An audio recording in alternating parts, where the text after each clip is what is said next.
farsamada gacantu waa laf-dhabarta bulshada waana mid lagama maarmaan u ah aadanaha. Inta badan agabyada kala duwan ee lagu isticmaalo guryaha ayaa ah kuwa ay soo farsameeyeen dadka tumaalaha ah. xirfadan waa mid qadiimi ah oo horay u soo jirtay qarniyo badan, taasi oo jiilba jiilka uu ka dambeeyay uu ka dhaxli jiray, waana hibo gaar ah oo eebba ugu deeqay aadanaha qaarkii, waana hibo gooni ah oo ay dad yari aqoon u leeyihiin. dadka ku shaqaysta xirfadda birtumista ama tumaalimada ayaa ah kuwa inta badan dadka kale laga takooro, taasi oo ay u arkaan inay yihiin kuwa ka liita dadka kale. shaqadan waxay u diidaan dhalinyarada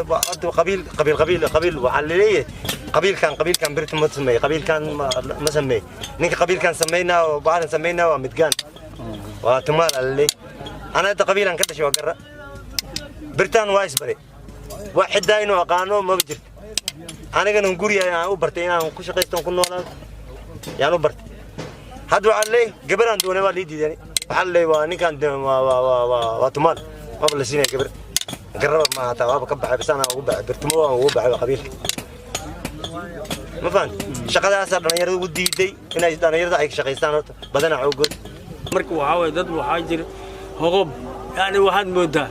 تكور أهان ثم وعاود نبي الله داود على تكورات ولا كتكور الله أنت دو آخر لا أنت البحر مدة أيها أقوان ما قدرت كان دوا فهمتي دين أنا إيش شرب أنا مديرك منول marka aad la kulanto dadka ku shaqaysta xirfadan ayaa waxay kuu sheegayaan in mararka qaar ay la kulmaan takoor ayadoo lagu saleynayo shaqada ay hayaan. dadka ku shaqaysta xirfadda tumaalimada ayaa ah kuwa ku qanacsan shaqada ay hayaan, sheegayna inay muddo ku shaqaysanayeen kuna sii shaqaysan doonaan. gacan ku shaqaynayna ninka dadka ugu lacag badan waxa ninka 8 saac inta ka dhatiyo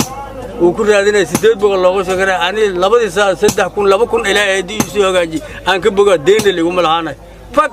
سكمر كيوا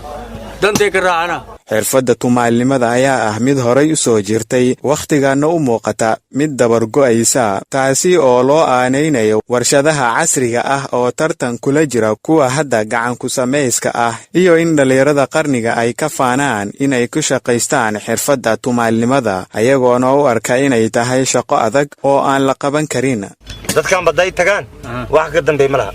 hadda ma shaqadan soo galay hal loo tagaa oo la tagaa baash moogta shaqadan waa malayna tagi doonto malayna nin akhristay intaas bir ku soo noqdo malayna ya waa lagu kori laakiin halkom bariisada malayna ma shaqadan tumaalimada ayaa ah shaqa la iska dhaxlo, kuwa inta badan ku shaqaystana waxay dhaxal ahaan u baraan ubadka ay dhalaan, balse waayadan dambe dhalinyarada ayaa ah kuwa ka hor imaadsan inay bartaan xirfadda tumaalimada ayagoo ka doorbida inay shaqo la'aan ahaadaan. Ibraahim Yare, warbaahinta Daawa.